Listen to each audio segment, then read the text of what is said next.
Boa noite, pessoal, tudo bem? Conseguem me ver e me ouvir? Sim! Beleza.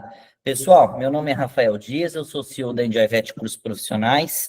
Agradeço a presença de todos nessa palestra, muito bacana aí, em plena quarta-feira, tem futebol, pessoal em nas provas finais. Temos aí 104 pessoas por enquanto. Obrigado pela presença, pessoal. Muito legal mesmo ver tantas pessoas aqui nessa palestra. Pessoal, queria dar alguns recados bem rapidinho antes, tá bom? Quem puder, pessoal, tira um print da tela ou uma foto e faz um stories no Instagram, marca a gente, @enjoycursos, e marca a doutora Elisângela também, nossa palestrante. As meninas vão passar o Instagram da doutora no chat, tá bom, pessoal? Bem legal, a gente reposta o de todo mundo. Bom, pessoal, nós teremos dia 12, 13 e 14 de dezembro um curso muito bacana, que é o curso de Anatomia Veterinária. Ele será com a doutora Camila Sabaldo Alves. Sim, eu considero um dos temas mais importantes e foi um curso muito pedido por vocês. Acho que pediram quase que um ano inteiro um curso online de anatomia. Online por quê, pessoal? Porque o nosso público é do Brasil todo. Se fizermos um presencial, que temos essa previsão também, no ano que vem, mas a gente vai atender uma pequena parte do pessoal de São Paulo, e nós temos um público no Brasil inteiro. Então vai ser muito bacana. A doutora Camila vai focar na anatomia topográfica, tá bom? Depois vocês olham o cronograma no nosso site, online e ao vivo, com a gravação disponível por 45 dias, como todos os cursos nossos, pessoal. E ele está num preço muito bacana, R$ 199,90. Eles vão pegar muito da anatomia topográfica e precisamos da anatomia para poder trabalhar. De repente, estou no quinto semestre, estou no 10º semestre, não lembro muito, já estudei isso no primeiro, de repente, faltei algumas aulas, preciso relembrar, preciso aprender, vale super a pena esse curso, pessoal. Muito bacana mesmo, tá? E o melhor, nós iremos sortear hoje 2 bolsas de 50% nesse curso de anatomia, pessoal. Para quem está com muita vontade de fazer, manda no chat aí quem vai concorrer a essa bolsa. 2 bolsas de 50% nesse curso de anatomia, com validade de 24 horas, tá bom? Ganham a bolsa, tem até amanhã para comprar, tá bom, pessoal? 2 bolsas de 50%. Calma, vou chegar em primeiro socorro, Ziza. Calma aí. 2 de 50% nesse curso de anatomia. E quem não ganhar, pessoal, nós iremos mandar um cupom de desconto de 25% para esse curso de anatomia. É como se hoje fosse o nosso Black Friday, vocês pediram muito. Então, vão concorrer todos que preencherem o formulário, a bolsa de 50%. Quem preencheu, não ganhei a bolsa, vai receber um cupom de 25% no WhatsApp hoje, tá? Com validade de 24 horas também, pessoal. Agora, quem já comprou o curso de anatomia, putz, posso participar? Pode. Por quê? Esse 50% você utiliza no curso de primeiros socorros, tá bom? Então, putz, eu já comprei anatomia. Posso participar mesmo assim? Pode, você utiliza a bolsa no curso de primeiros socorros. Não tem problema. Comprei anatomia e comprei primeiros socorros. Putz, posso participar? Pode. Aí você ganha os 50% no curso online seguinte do ano que vem, que eu não vou dar spoiler, mas está sensacional. A programação do ano que vem, pessoal, tá incrível, tá? Então, primeiros socorros, não tem sorteio de bolsa de 50%, mas no mesmo formulário que nós iremos enviar para a bolsa de anatomia dos 50%, que quem não ganhar a gente manda o cupom de 25%, é só vocês responderem ali que tem interesse no curso de primeiros socorros, que nós mandaremos para todos uma bolsa de 25% também.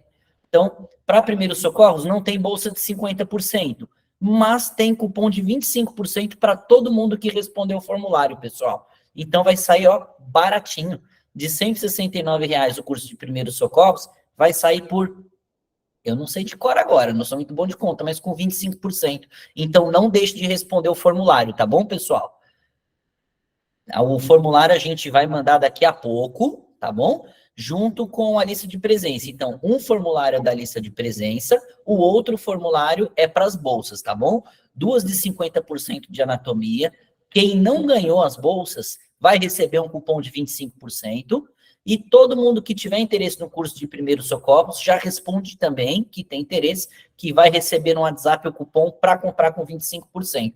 Mas atenção, pessoal, só vale por 24 horas, tá bom? É a nossa Black Friday, que não teríamos, nem divulgamos, por quê? Porque a Enjoy já tem cursos de muita qualidade e com valores acessíveis, então eu não acho legal divulgar uma Black Friday. Então, isso foi um presente para todos vocês que estão nessa palestra.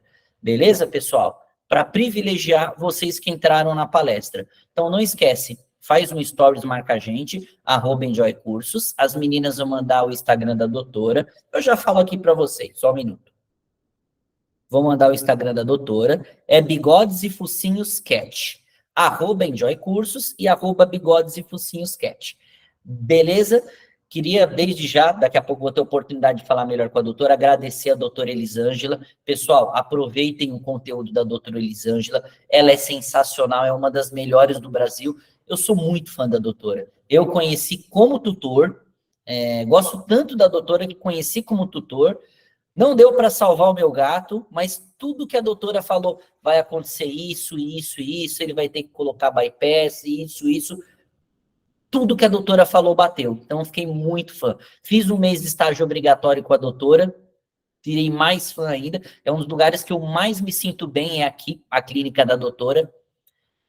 Clínica Bigodes e Focinhos, fica na Vila Prudente. Quem for daqui de perto, pessoal, entre em contato. A doutora é super acessível para estágio, tá? A gente aprende muito, tá? Mas a doutora é muito rigorosa com o horário, tá, pessoal? Então, a doutora gosta que a gente chega no horário, né? Aqui é muito sério, é muito legal para trabalhar, aprende muito. A doutora deixa fazer muita coisa acompanhando a gente, claro, mas ela é bem rigorosa com o horário, mas super vale a pena, tanto que eu tô aqui de novo. Beleza? Agora as meninas vão transmitir rapidinho um vídeo da doutora Camila Sabaldo Alves, que é a professora do curso de anatomia. Em seguida, vão apresentar a doutora Elisângela e iniciamos a palestra. E vai para o YouTube, Giovana. A gente vai colocar no YouTube, tá bom? Então, não precisam fazer tantas anotações. Preste bastante atenção e depois vocês vão rever no YouTube. Pode transmitir, Li, por favor, o vídeo.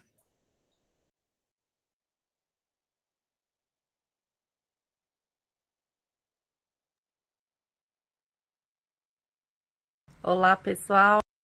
Eu sou a professora. Olá, pessoal. Eu sou a professora Camila.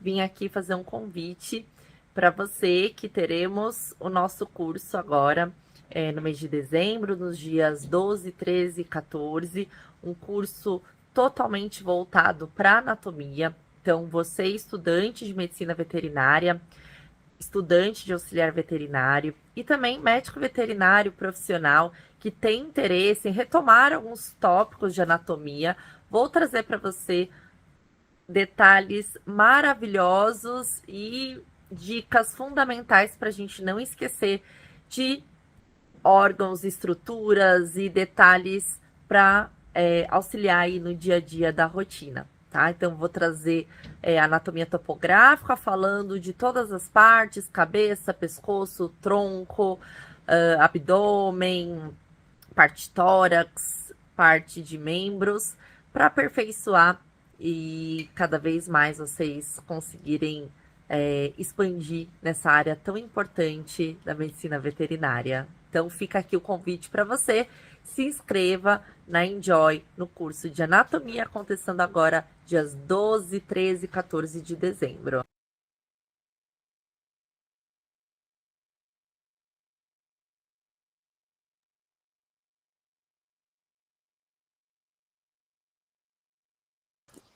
Boa noite. Agora a gente já vai passar. Perdão.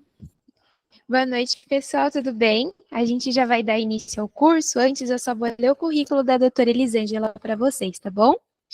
Ela é graduada pela Universidade Anhembi Morumbi em 2005, pós-graduada em dermatologia veterinária, também pela Anhembi Morumbi, pós-graduada em clínica e cirurgia de felinos, pela Unip, proprietária da clínica Bigodes e Focinhos Cat, que é uma clínica especializada em atendimento de felinos, é membro da AAFP e da ABFEL, e é membro da primeira turma da mentoria Cat Expert.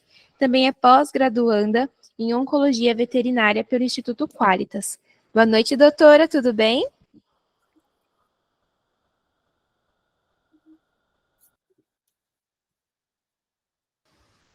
Acho que seu microfone está desligado. Oi, boa noite, tudo bem? Tá me ouvindo? Estamos sim, doutora, estamos te vendo e te ouvindo agora. Legal. Bom, quero agradecer o convite do Rafa, né? Parabenizar aí pela iniciativa, parabenizar pelo presente aí que ele está oferecendo para vocês, que é um presentão, hein? Uma palestra dessa gratuita, presentão de Natal, Papai Noel Rafael. Obrigado mesmo. Não mereço tantos elogios assim, não, ele é muito puxa-saco. Merece sim, doutora. Posso começar? Pode, doutora. Quer que eu ajude a senhora a espelhar o slide novamente? Coloca aqui na setinha, né? Isso, tela cheia. Aí clica na telinha e compartilhar.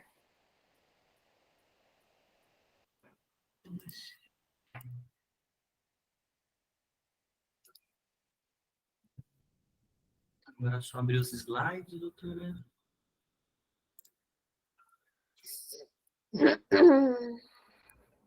A doutora já pegou o jeito. Já estou. Aqui, já estou esperta. Posso começar? Pode? Pode ficar à vontade. Bom, vamos lá então. Síndrome de Pandora. Por que a gente fala da cistite quando se fala de síndrome de Pandora? Talvez tenha gente aí que não sabe nem o que é uma coisa nem outra, eu vou explicar mais lá na frente, tá bom?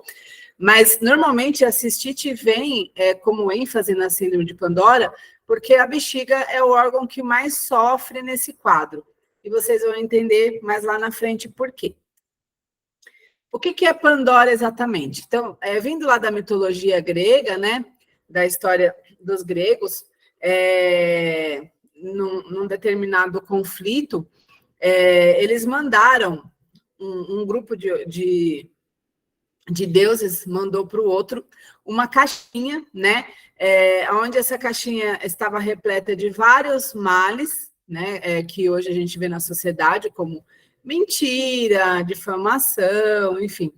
E aí essa caixinha estava repleta de diversos males e ela foi entregue para uma mulher. E claro que eles, sabendo que a mulher é curiosa, não ia deixar de abrir a caixinha, foi entregue para uma mulher com esse intuito, para que ela abrisse a caixinha e esses males se disseminassem sobre a população, né? E realmente foi o que aconteceu, né? Pandora abriu a caixa e esses males disseminaram. E aí, esse nome de síndrome de Pandora vem daí por quê? Porque a síndrome de Pandora nada mais é do que isso, né? É um quadro de múltiplas desgraças. Infelizmente, o gato que sofre de síndrome de Pandora, ele sofre pelos inúmeros sistemas.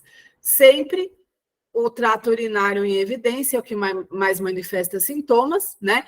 Mas a gente vê a síndrome de Pandora se manifestando também na pele, trato gastrointestinal, respiratório. Tem gato que chega a fazer fibrose pulmonar por causa da síndrome de Pandora. Eu já peguei um gato com fibrose, que fizemos tomografia, onde ele foi diagnosticado e depois, no óbito, fizemos a necrópsia. Sinto de não ter tirado foto desse pulmão, mas, gente, o pulmão simplesmente ele desaparece. É uma coisa impressionante. E o trato urinário é o que mais sofre. Então, nada mais é do que um problema de cabeça, literalmente, porque é uma doença de ordem comportamental, mas que acaba causando alterações nos outros sistemas como um todo. Então, para que a síndrome de Pandora se manifeste, nós precisamos de 2 fatores. Um gato suscetível, que é aquele gato assustado, é aquele gato extremamente adrenérgico, que não está contente no seu ambiente por algum motivo, e o ambiente provocativo, né? E quando a gente fala ambiente provocativo, Não precisa ser necessariamente um ambiente como esse, né? Um ambiente, vamos dizer assim, que a gente vê que é um ambiente pobre, com pouco recurso. Às vezes o animal pode estar num ambiente lindo, maravilhoso, mas ele pode estar descontente, né? Gato não foi feito para viver em bando. Então, se a gente vê essa foto, a gente acha que está tudo lindo. Quem garante que todos os gatos aqui se dão bem, né? Então, se essa pessoa que tem essa coleção de gatos não se atentar nas necessidades individuais de cada um, mesmo a gente tendo um ambiente aparentemente perfeito, o gato sofre, tá? E aí é onde a gente recebe esses gatos, tá? Eu vou começar aqui contando a história de um gatinho que chama Leonardo, né? Ele é desse abrigo, né? Ele é esse primeiro aqui, ó, que está aqui encostado na grade. E esse gato, ele tinha cistite recorrente semanalmente, quinzenalmente. Ele mais vivia na clínica do que ele vivia no ambiente dele. Então, ele vinha para a clínica, às vezes não precisava fazer nada nele. Tipo, colocava ele na gaiola, né? Com uma plantinha, uma comidinha, um analgésico, no dia seguinte ele estava urinando normal. Ele voltava para a casa dele, voltava a fazer cistite. Até que chegou uma hora, eu falei lá com a responsável do abrigo, né? Parece um absurdo que é o que eu vou falar, mas eu falei assim, gente, ou doa ele ou solta ele, porque assim, ele é um gato que está extremamente infeliz. Ah, mas como soltar? Gente, não é o ideal, mas também manter um animal assim também não é o ideal. Ela não conseguia doar ele, era um gato bem difícil de manejo. Aí o que ela fez? Deixou ele solto no quintal, tirou aí desse confinamento, deixou ele solto no quintal. Ele começou a viver feliz da vida, nunca mais ele teve crise. Até que ele foi adotado, na adoção levaram ele para um apartamento. Enquanto ele estava confinado lá no apartamento, eu não sei se ele teve algumas crises ou não, mas ele viveu sozinho nesse período. Quando a família mudou para uma casa, ele fugiu. Então, você vê que isso é intrínseco desse paciente, entendeu? Ele nunca vai ser feliz confinado, né? A gente precisa se atentar a isso. E ter cuidado com a aglomeração, que é o principal fator aí do desenvolvimento da síndrome, mas não é o único, né? Então, quando a gente recebe esse paciente com queixa de sistema urinário, que a gente pensa em síndrome de Pandora, a primeira pergunta que a gente tem que fazer na anamnese, ele vive bem na sua casa? E às vezes a pessoa até fala, vive, mas quando você começa a aprofundar a anamnese e perguntar se ele é um gato que está sempre tranquilo, se quando toca a campainha ele continua pela sala, se quando tem visita ele interage, ou se quando ele passa, ele nunca brigou com nenhum outro gato, ou nenhum gato fez full para ele, aí você começa a perceber que esse gato realmente não vive bem na casa dele. Isso é muito importante a gente entender, porque o básico do tratamento da síndrome de Pandora é manejo, tá? Então a gente precisa entender isso.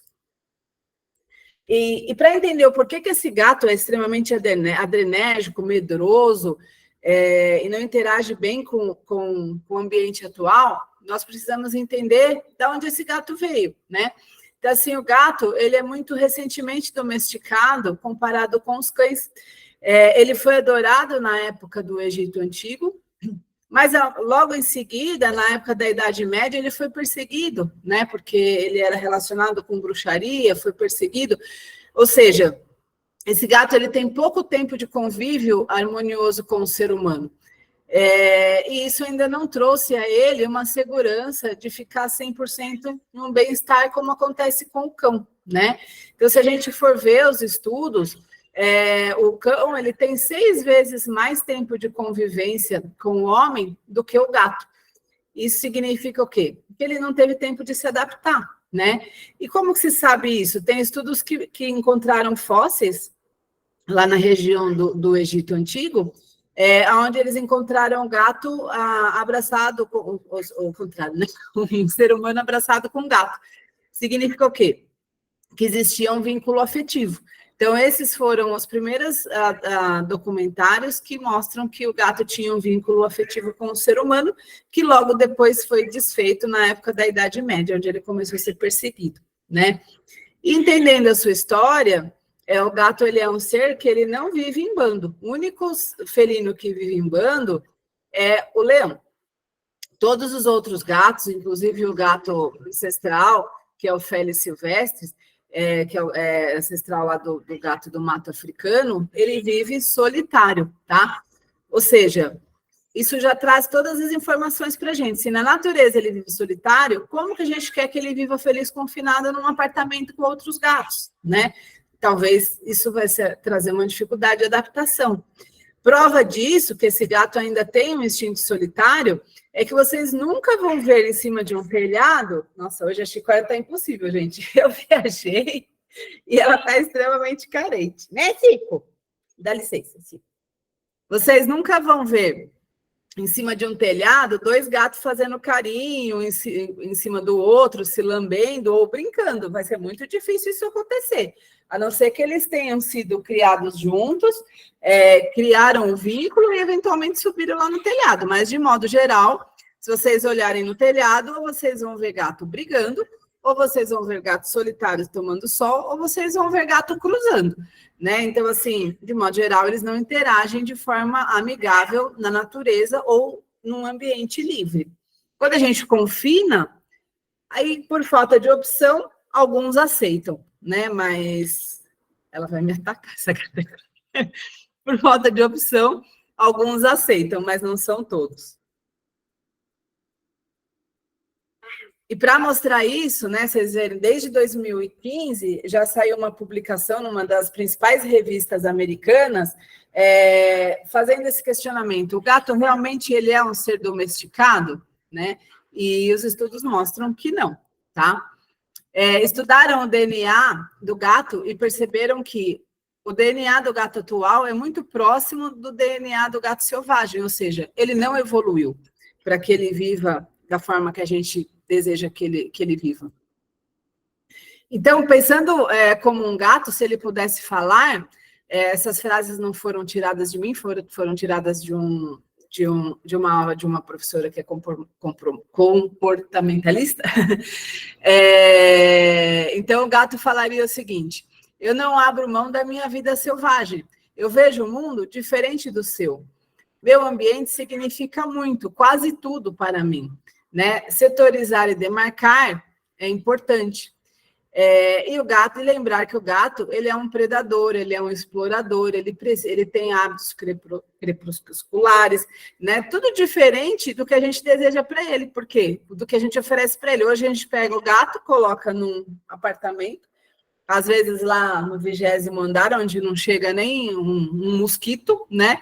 E esse gato fica lá confinado, deitado no sofá, sem atividade, né? Porque hoje a gente está numa geração assim, que a pessoa fala, eu quero adotar o gato porque ele quer me fazer companhia, mas ele mesmo não faz companhia para o gato, né? Então, esses gatos sofrem muito com isso. Eu vou ter que tirar, fechar a porta se ela não parar. Ela está carente. E aí, lembrando que mais de 5 gatos já é considerado colônia, tá? E já está de acordo com a sanidade mental deles. Então, assim, mais de 5 gatos já é o suficiente para fazer a perda do controle de sanidade mental desses gatos. Lembrar que eles aceitam viver em grupos, na maioria das vezes, quando eles crescem junto, e a partir do momento que não crescem junto, o vínculo entre eles fica mais difícil. Aí vocês vão falar, mas eu já atendi gato que foi adotado e virou amigo rapidinho. Sim, tem suas exceções, mas a gente tem que lembrar que não é o comum de acontecer. E é importante a gente ter esse tipo de conhecimento para orientar a família quando ocorre a intenção de adotar um novo gato, né? Ver se essa família tem condição de suprir recursos para 2, 3, 5 gatos. E quando a gente fala recurso, não é só recurso financeiro, recurso de espaço mesmo, né? E a gente se baseia no quê? Para estudar a doença e estudar o manejo e auxiliar no tratamento desses gatos. Existem os guidelines, né? Para quem não sabe o que é guidelines são diretrizes. O que são essas guidelines ou diretrizes? É melhor levar para lá, né? Porque ela não vai parar. O que são esses guidelines ou diretrizes? Estudiosos do mundo inteiro de um determinado assunto se reúnem a cada 1, 2, 3 anos, enfim, 5 anos, para formar diretrizes. Então, baseado na literatura científica, baseado na experiência individual deles, eles escrevem as diretrizes, tá? Isso é importante por quê? Porque se a gente tiver um veterinário na China um no Brasil e outro nos Estados Unidos, todos eles vão falar a mesma língua, né? Isso é muito importante para padronizar tratamento, padronizar diagnóstico, né? Então, os guidelines servem para isso. E pensando na síndrome de Pandora, aqui está a referência dos dois. Então, a gente tem tanto para o manejo dentro de casa, quanto para o manejo das clínicas veterinárias também para conforto desse gato. E aí, falando da clínica veterinária, né, a gente precisa de um ambiente adaptado para atender esses bichinhos. Pelos guidelines, a gente não precisa de ter um ambiente 100% exclusivo para gatos, mas a gente tem que ter um ambiente onde o gato se sinta seguro, sem ter contato visual ou de muito barulho com os cães, né, com as subespécies que são barulhentas. E não adianta a gente também se esforçar, investir em ter um ambiente todo adaptado, né, como esse aqui é o nosso consultório, e o proprietário não fizer a parte dele, né? Eu coloquei essa foto aqui desse cão e gato junto, para não esquecer de falar. Recentemente veio uma pessoa para uma consulta e ela me trouxe um cachorro junto para passear. Veio fazer companhia, né? Só que assim, o cachorro latia para o gato rosnava para o cachorro. Como você vai fazer uma consulta dessa? Vocês me falam. Eu não tinha onde colocar essa pessoa com esse cachorro em outro ambiente. Quem conhece aqui, nossos ambientes são pequenos, né? Foi um dia que tinha exame marcado, ou seja, tinha gente em todos os nossos espaços, eu não tinha onde colocar essa pessoa. Tive que colocar a pessoa lá fora, num jardim que a gente tem, começou a chover, eu tive que botar a mulher para dentro de novo, ou seja, eu não conseguia fazer a consulta. E aí eu tive que falar para a pessoa, falar, olha, quando for assim, não traz ele. Mas o cachorro precisa passear junto, eles são amigos. Gente, o gato rosnando para o cachorro, o cachorro rosnando para o gato. Você vê que a pessoa não enxerga esse tipo de coisa. Então, às vezes, tem que partir de uma educação em casa, né? Não basta só a gente fazer nossa parte. E a orientação, ela tem que ser da pré-consulta. Então, por exemplo, o nosso WhatsApp, quando o pessoal faz o agendamento, a gente já manda uma mensagem orientando como colocar esse gato na caixa de transporte, orientando sobre o uso da gabapentina. A gente cede, a gabapentina, para quem não sabe, é um sedativo, né, um tranquilizante, um ansiolítico. Então, a gente já orienta que a pessoa retire a gabapentina aqui, administre 2 horas antes de sair de casa. Para quê? Para que esse gatinho venha tranquilo, porque realmente não é fácil lidar com um gato que chega para a gente assustado, né? Ele não vai deixar fazer o que precisa, ele vai morder a gente, vai morder o proprietário, enfim. Então, o manejo em casa significa tudo, tá? Outra coisa que merece atenção, nomenclatura, tá? Por que eu insisto nisso, né? Eu sempre pego aqui no pé dos meus estagiários. Primeiro, a gente não pode dar nome para algo que a gente não vê. Então, por exemplo, outro dia a gente pegou um gato aqui que estava fazendo xixi com uma coloração bem amarela. E aí, no relatório lá da internação, a estagiária colocou bilirrubinúria. A gente pode falar que esse gato estava fazendo bilirrubinúria? O que é bilirrubinúria? Bilirrubina na urina? Não. A gente não tinha o exame de urina dele lá comprovando que tinha bilirrubina, né? Então, cuidado com nomenclatura. Então, a gente vai colocar urina de coloração amarelo-ouro, enfim. Ou você pode até colocar bilirrubinúria, interrogação, suspeita. E a mesma coisa segue o nome das doenças. A gente precisa dar nome correto para as coisas, né?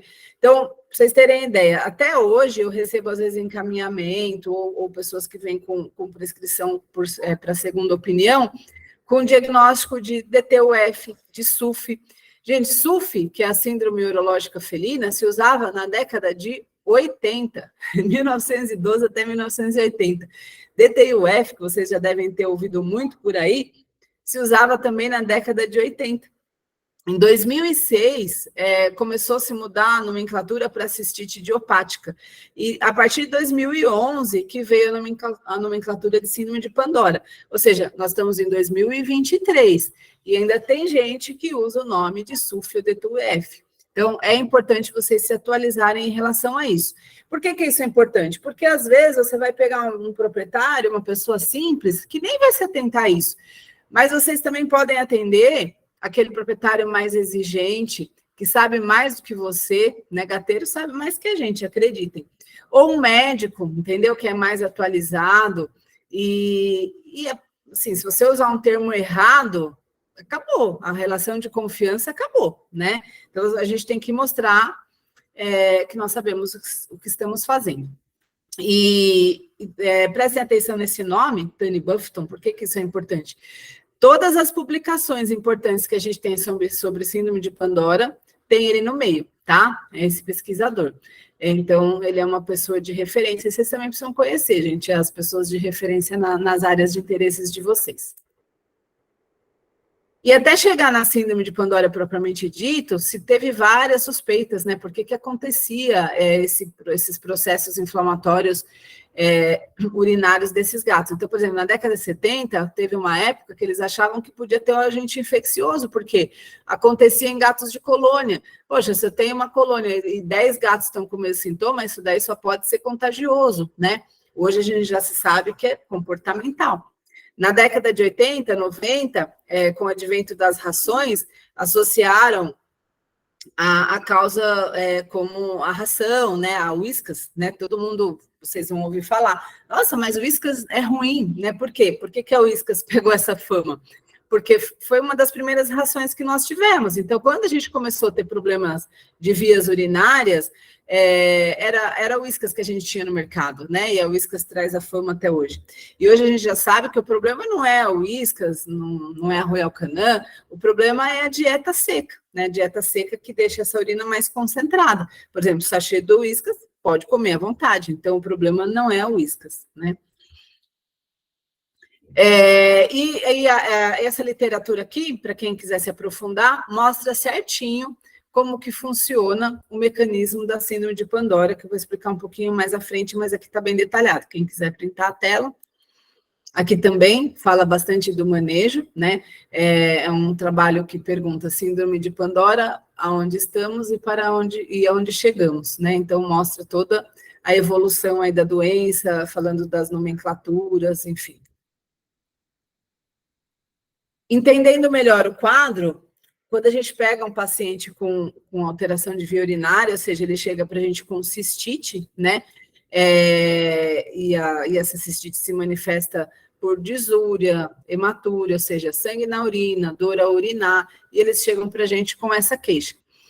Lembre-se, gato não é cachorro. Então, assim, é muito comum eu pegar gato que já teve diversas crises, e quando a gente pega as prescrições de colega, vem com antibiótico. Ah, já tomo antibiótico, doutora, já 5 vezes, e fazem cultura, e é infecção recidiva, deve ser alguma bactéria muito extraordinária que está aí. Nem é bactéria. Gato faz muito pouca infecção bacteriana, tá? Então, se vocês olharem esse gráfico, a cistite intersticial corresponde a 60% quase dos quadros, enquanto que as infecções de trato urinário correspondem a 11%, ou seja, bem pouco, né? E é aquele paciente específico, que vocês vão entender mais lá na frente, que faz a infecção de trato urinário, ou seja, se vocês pegarem um gato com sintoma de cistite, vocês não vão pensar em infecção urinária de primeiro momento, a gente vai pensar no primeiro momento que pode ser uma cistite idiopática, ou seja, síndrome de Pandora. E o que é exatamente a síndrome de Pandora? Então, ela é uma alteração neuroendócrina. Se questiona se pode ser genética ou não, né? Porque às vezes é algo que já vem de colônia, né? Nós sabemos que mãezinhas que sofrem um estresse na situação de pré-natal, elas vão gerar filhotes com maior predisposição para a síndrome de Pandora. Deixa eu pôr meu fio aqui, que vai acabar a bateria, peraí. Ela tem uma predisposição a gerar filhotes com síndrome de Pandora. Isso acontece por conta de um estresse tão grande no momento de pré-natal, que causa uma inibição da adrenal do filhote, né? Consequentemente, uma baixa resposta aos níveis de cortisol. E uma grande resposta às situações estressoras. Então, para vocês entenderem melhor isso, imagina, eu estou aqui, de repente, se entra aqui um ladrão. Qual vai ser a minha reação? Ou eu posso fugir, sair correndo, ou eu posso ficar quietinha, tentar me proteger, ou eu posso tentar bater nele, entendeu? Mas, enfim, quando tudo acabar, quando essa pessoa for embora, o meu cérebro vai me mandar informação. Calma, Elisângela, acabou, entendeu? Nada aconteceu, tá tudo em ordem, ele não machucou ninguém, ele já foi embora, a polícia já chegou, se acalma. Né? E o meu cérebro tem que diminuir, fazer o feedback negativo para diminuir a produção do cortisol. esses gatos não fazem esse feedback negativo. É como se eles tivessem constante medo, constante situação estressora. O cérebro deles não entendem que eles precisam ter um momento de calma, né? E isso gera complicação, tá? E a fisiologia propriamente dita. Então, existe uma região que é o locus ceruleus. Na próxima foto eu vou mostrar onde fica localizado, lá no sistema nervoso central. Que é uma região responsável por produção de adrenalina, responsável por luta e fuga, né? Consequentemente, esses gatos produzem mais fibras adrenérgicas e sintetiza mais adrenalina e, consequentemente, esse gato está sempre numa situação adrenérgica, tá? É um cérebro que está sempre ativado, sempre hiperreativo, é um cérebro que não descansa. Já é comprovado que esses gatos têm 30% dos seus neurônios mais calibrosos, ou seja, eles levam informação com mais facilidade lá para o sistema nervoso central. Eles têm maior parte de fibras C, que são fibras responsáveis por dor e por inflamação. Eles têm maior receptor de substância P, que também são substâncias inflamatórias na bexiga, e isso, consequentemente, causa dor. Causa vasodilatação, causa infiltração mastocitária, perpetuando mais a inflamação. Degranula mastócito, aí libera bradicinina, histamina, mediadores inflamatórios, mediadores de dor, por isso que a síndrome de Pandora dói muito, né? E sabe-se que eles têm uma diminuição da camada das glicosaminoglicanas. Isso é importante vocês gravarem, que lá na frente a gente vai falar de tratamento, porque muitos laboratórios vão oferecer para vocês produtos à base de glicosaminoglicanas baseado nessa informação, mas lá na frente a gente vai ver se funciona ou não. Então, o locus ceruleus, ele está aqui, ó, nessa base aqui do tronco cerebral, tá? E aqui nessa localização acaba tendo uma descarga de adrenalina, espirrando aqui nas regiões adjacentes, perpetuando todo aquele processo hiperreativo que eu expliquei lá atrás. Então, aqui é como eu falei, um gato normal, ele faz a fuga, ele faz a agressão, ou ele faz uma perda de apetite, ou seja, ele demonstra de alguma forma uma insatisfação, e depois eles tendem a voltar ao normal numa situação estressora. Agora, os gatos que têm um comportamento deslocado, né, eles não conseguem ter esse tipo de reação. Então, eles acabam manifestando de outras formas, com cistite, com lambedura excessiva, acaba manifestando outros sintomas, tá? E, mais uma vez, lembrando, porque a bexiga é a primeira que sofre, porque ela tem muito receptor de dor, é a primeira a manifestar o sintoma.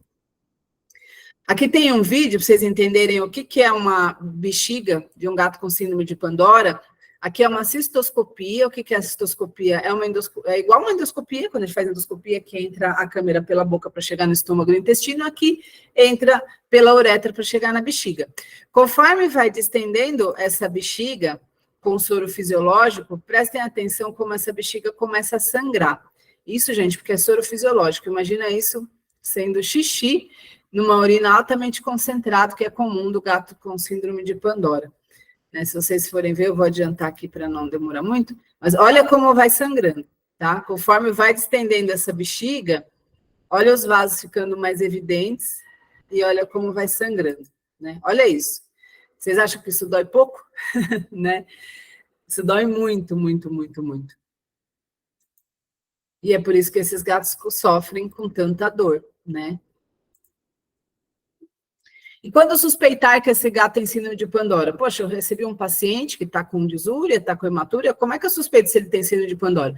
Primeiro, a gente tem que lembrar que é a doença mais comum, né?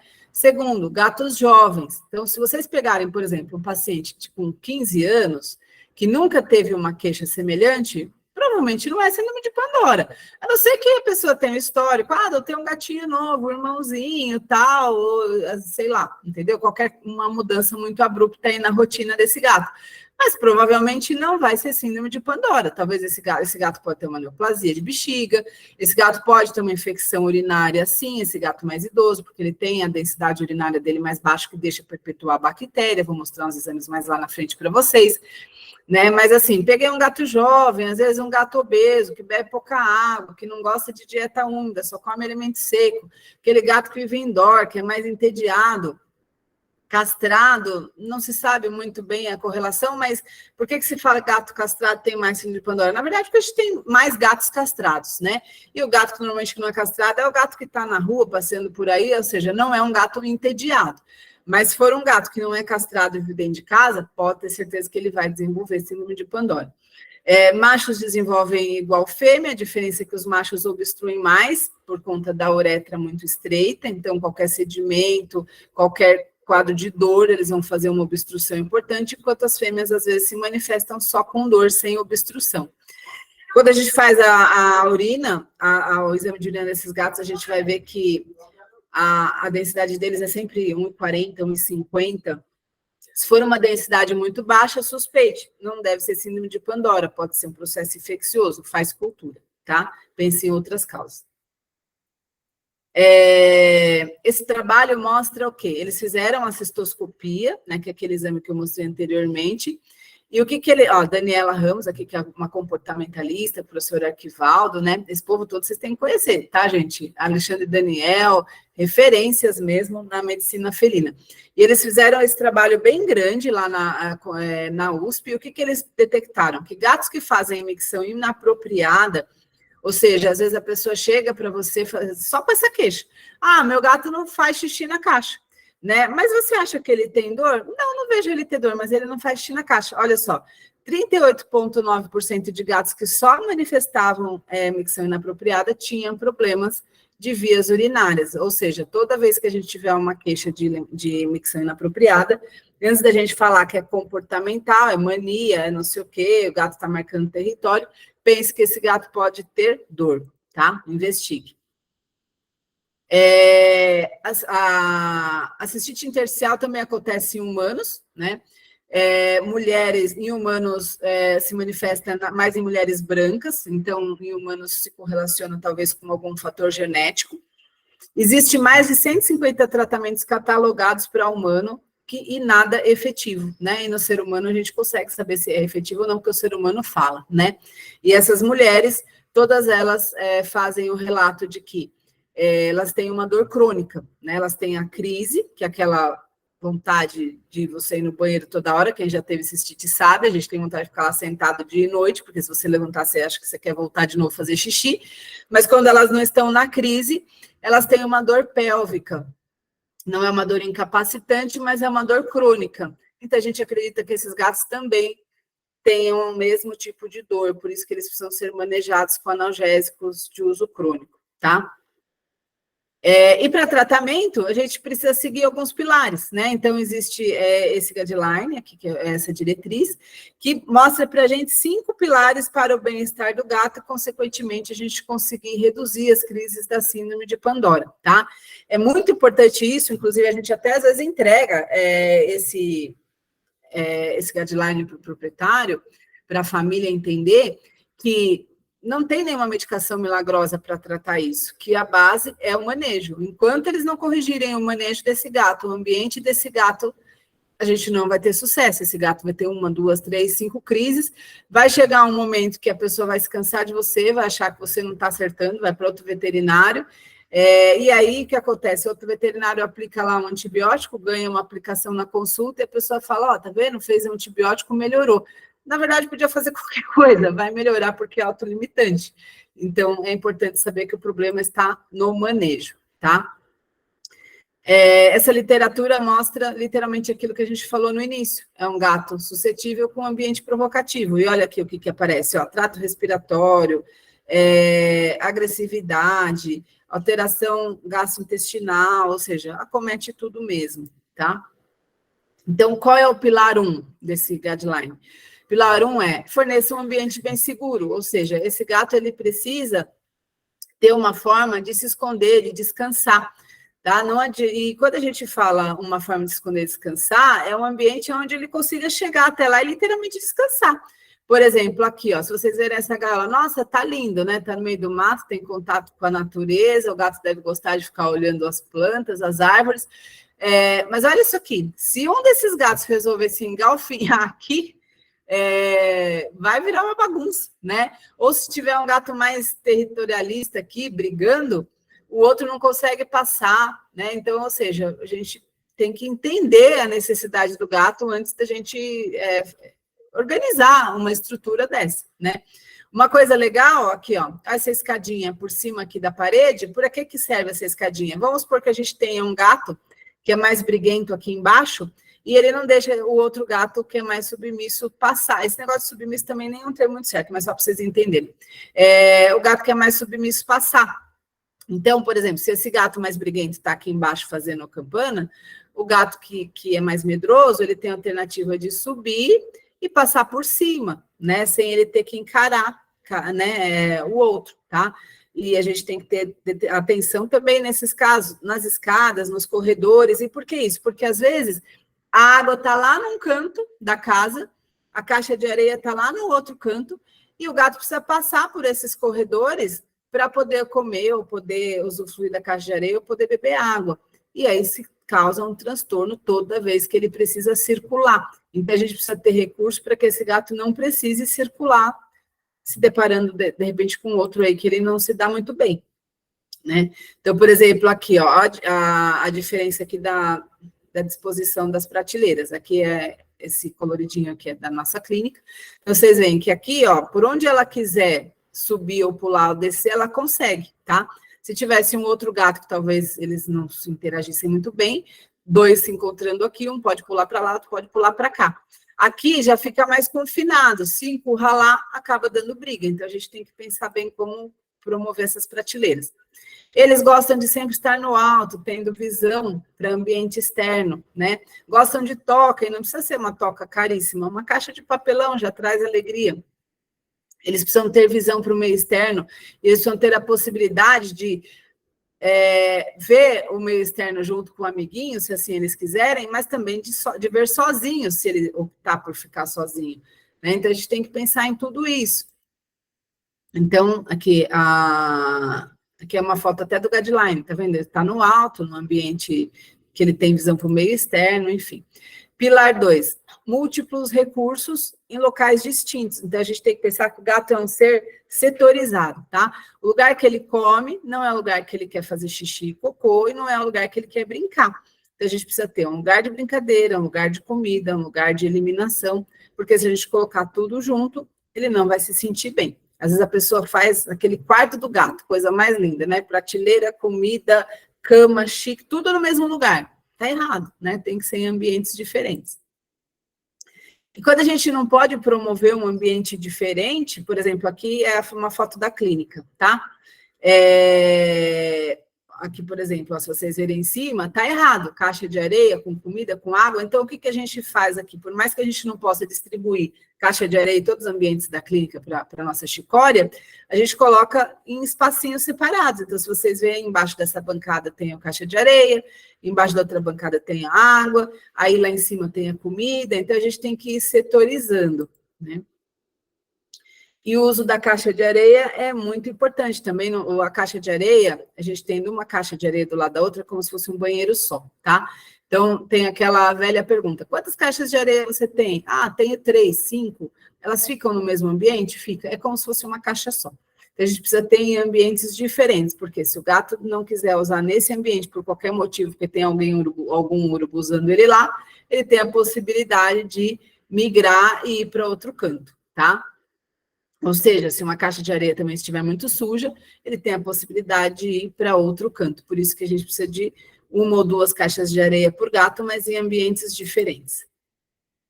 E aí, a tentativa de fazer caixas de areia para harmonizar com o ambiente existe, algumas dão certo, algumas não.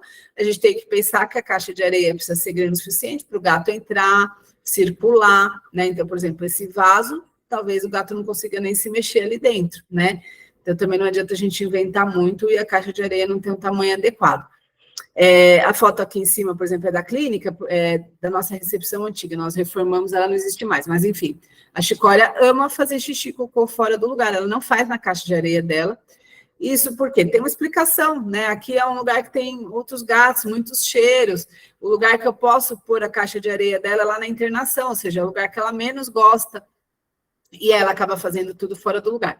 Então, por que eu mostrei aqui? Aqui, pelo certo, ela gosta de fazer xixi nesse cantinho, seria eu vir e colocar uma caixa de areia aqui. Mas, óbvio que a gente não vai pôr uma caixa de areia na recepção. Então, a gente tem essas limitações aqui na clínica por conta disso, mas é importante entender isso, porque em casa a gente precisa orientar a pessoa de como fazer esse manejo, né? Ou então, como eu falei, ó, dentro de uma lavanderia tem a caixa de areia, tem uma cama, tem água, tem comida, tem a máquina de lavar fazendo barulho, assustando o gato quando ele está usando a caixa, ou seja, péssimo ambiente, né? E a gente fala, mas meu gato não gosta de beber água. Ele não vai beber água nunca, num potinho pequenininho desse.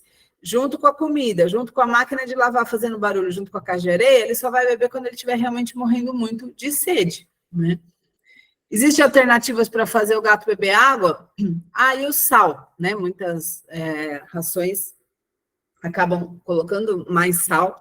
É prejudicial, não é? Realmente isso é verdade? Sachê tem muito sal? Todos esses questionamentos em relação ao sal. As rações, realmente, elas têm uma quantidade de sal um pouco mais elevada, principalmente as rações de trato urinário, né, para estimular o gato a beber mais água, mas o sal não é prejudicial para eles, isso já foi comprovado, inclusive para paciente doente renal não é prejudicial, mas é algo que não é tão efetivo. O efetivo mesmo é sachê, muita dieta úmida, muita alternativa para esses gatos beberem água, brincar com pedra de gelo. Gato gosta sempre de beber água em potes largos e rasos. Fonte, já tem trabalho que mostra que gato com fonte, sem fonte, a densidade urinária é a mesma, ou seja, não adianta gastar uma fortuna numa fonte linda, maravilhosa, porque talvez não vai estimular esse gato a beber mais água do que ele precisaria. Mas então não vale a pena ter a fonte? Sim, tem uma fonte, tem um pote, diversos tipos de pote, mas não precisa incentivar a pessoa a gastar dinheiro com uma fonte mirabolante, porque não vai mudar muita coisa na vida desse gato. O terceiro pilar, promover brincadeiras, né, interação, para esse gato não ficar entediado, né, e isso a gente acaba fazendo aqui com comedores diferentes. O que é importante lembrar, que até por isso que eu coloquei aqui caso tome. Lembre-se que não é todo gato que gosta de dificuldade para se alimentar, tem gato que é preguiçoso, né? E aí a pessoa vê na internet, mas eu preciso pôr um comedor interativo aqui, né? Inclusive, essa doutora, para quem quer seguir, o perfil dela é muito legal, tá? Ela dá várias dicas de como a gente desentediar os gatos. Mas, enfim. Eu vou pôr um comedor interativo aqui porque eu aprendi na internet que tem que ter. Cuidado, gente, tem gato que não gosta. Esses dias, por exemplo, eu peguei um gato que a gente está fazendo tratamento para doença inflamatória, ele está perdendo peso, e aí eu perguntei para ela, mas ele come? Aí ela fala, come, doutora, mas assim, ele tem muita dificuldade, aquele comedor interativo. Eu falei, mas por que você está pondo isso para ele, né? Ele está perdendo peso. Isso daí é para gato guloso, que não vê a hora de acabar a comida e está comendo mais e mais e mais. Mas porque a gente quer que ele se distraia. Arruma outra forma de distrair ele, entendeu? Talvez isso não está satisfazendo ele, isso está sendo um transtorno para ele está perdendo peso, né? Então, nem sempre o comedor interativo é a solução dos problemas, tá? E aí, essa doutora, né, da Félix aqui, que eu mostrei para vocês, desse perfil, saiu aqui, peraí. Ela dá várias dicas, entendeu? Vale a pena seguir o perfil dela lá. Doutora, oi? Licença, a Isabela perguntou aqui, desculpa, me perdi, por que às vezes aquelas fontes caras não são efetivas? Então, porque às vezes a pessoa acha, nossa, eu vou comprar uma fonte linda, maravilhosa, porque meu gato vai gostar mais. A gente já tem trabalho que mostra que fonte ou não ter fonte, o gato bebe a mesma quantidade de água, tá? Então, não é que a fonte maravilhosa não é efetiva, a fonte não é efetiva. Então, às vezes, a gente incentiva o proprietário a comprar uma fonte, não, compra a fonte, aí o cara vai lá, acha o máximo, compra a fonte mais cara, achando que vai arrasar com o gato, e o gato nem liga para a fonte. Então, assim, o que a gente tem que orientar eles? Quer comprar uma fonte? Compra a fonte, mas não precisa gastar todo o seu dinheiro na fonte. Compra a fonte, põe um pote raso, largo, baixo, num canto da casa, lá no outro canto você põe uma bacia, no outro canto você põe um outro tipo de pote. Veja a preferência dele. Se você perceber que a preferência dele é a fonte, aí você vai e investe em mais fontes. Mas não precisa incentivar a pessoa a comprar uma fonte mirabolante, porque a gente já sabe que, por estatística, gato com fonte ou sem fonte vai beber a mesma quantidade de água. No primeiro momento, eles até, às vezes, se deslumbram com a fonte, mas é por pouco tempo. Depois cai na rotina e eles não vão beber mais água porque a fonte está lá. É por isso. Aí a Daniela aproveitou o gancho e perguntou: os gatos não têm a tendência de preferir água corrente? Então, água corrente não é água de fonte, né? Eles têm. Se você deixar o gato subir na torneira, incentivar ele a isso, sempre ele vai querer beber na torneira, tá? Só que a gente não pode fazer isso. Não sei se vocês já ouviram falar, a gente não pode fazer isso. Por quê? Ah, mas ele vai beber mais água, você deixa ele na torneira? Vai. Se você tiver o tempo todo à disposição dele abrindo a torneira para ele, vai. Mas lembre-se que sua rotina pode mudar. Hoje, talvez você tenha disponibilidade para estar o dia inteiro abrindo a torneira para o gato. Amanhã, talvez você tenha um trabalho que te consuma 12, 18 horas por dia. E esse gato vai ficar esperando você abrir a torneira. Então, a gente tem que dar sempre alternativa de potes rasos e largos, simulando lagoa, que é onde eles bebiam na natureza.